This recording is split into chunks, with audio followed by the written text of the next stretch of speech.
Think and Grow Rich, Day 2. He did not say to himself, "Oh, well, what's the use? I will change my mind and try for a salesman job." But he did say, "I came here to go into business with addition and I will accomplish this, and if it takes the remainder of my life." He meant it.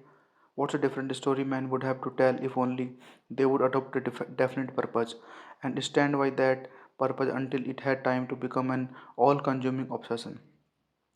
Maybe young Varnes did not know it at that time, but his bulldog determination, his persistence in standing back of a single desire, was destined to mow down all opposition and bring him the opportunity he was seeking. When the opportunity came, it appeared in a different form and from a different direction than Varnes had expected. This is one of the tricks of opportunity. It had a sly habit of slipping in by the back door, and often it comes disguised in the form of misfortune or temporary defeat. Perhaps this is why so many fail to recognize opportunity. Mr. Edison had just perfected a new office device known at that time as the Edison dictating machine. Now the Ediphone, his salesmen were not enthusiastic over the machine. They did not believe it could be sold without great effort. Barnes saw his opportunity. It had crawled in quietly, hidden in a queer looking machine which interested no one but Barnes and the inventor. Barnes knew he could sell the Edison dictating machine.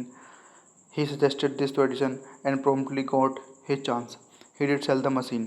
In fact, he sold it so successfully that Edison gave him a contract to distribute and market it all over the nation.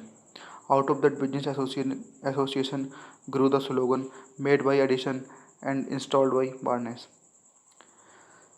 The business alliance has been in operation for more than 30 years. Out of it, Barnes had made himself rich in money, but he has done something infinitely greater. He has proved that one really may think and grow rich. How much actual cash that original desire of Barnes has been worth to him, I have no way of knowing. Perhaps it has taught him $2 or $3 million, but the amount, whatever it is, becomes insignificant when compared with the greater asset he acquired in the form of definite knowledge and an intangible impulse of thought can be transmitted into its physical counterpart by the application of known principles. Barnes literally thought himself into a partnership with a great addition. He thought himself into a fortune. He had nothing to start with except the capacity to know what he wanted and the determination to stand by that desire until he realized it. He had no money to begin with. He had he had but little education. He had no influence, but he did have initiative, faith, and the will to win. With these intangible forces, he made himself number one man with the greatest inventor who ever lived. Now let's look at a different situation and study a man who had plenty of tangible evidence of riches but lost it because he stopped 3 feet short of the goal he was seeking. 3 feet from gold.